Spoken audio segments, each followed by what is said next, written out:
I feel that if we all, suppose that asteroid slammed into the Earth and we all died, and somehow in this metaphor, we went to the pearly gates of heaven and St. Peter was there, and letting us in. And we said, I'm sorry, we really tried on this asteroid thing, and maybe we should have been working on it before we saw it. But, ultimately we felt that there was nothing we could do.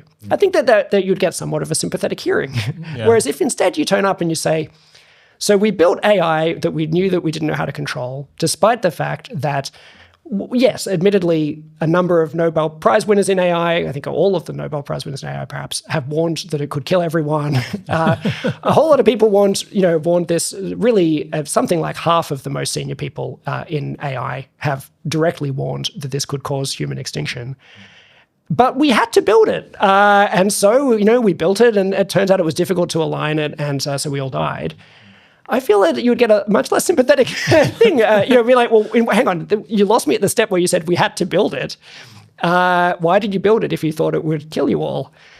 And I feel that some kind of responses that you would give would feel wanting. Yes, and maybe they'd be like, oh well, I thought that if I didn't do it, they would do it. And so who did it? Well, I did it. And so you built the thing that killed everyone.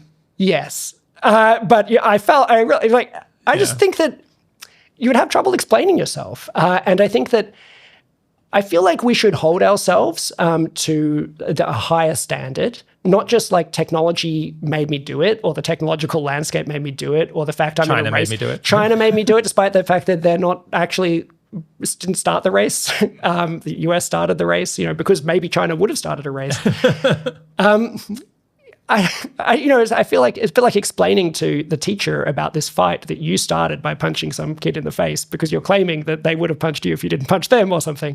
It doesn't really cut it. Well, there are worlds that do seem to be available to us where both, say, the US and China decide not to race for this thing. I think that given the actual evidence we have, I don't think it's in the US's interest to push towards AI, or in China's interest. I think it's in both their interests to not do it.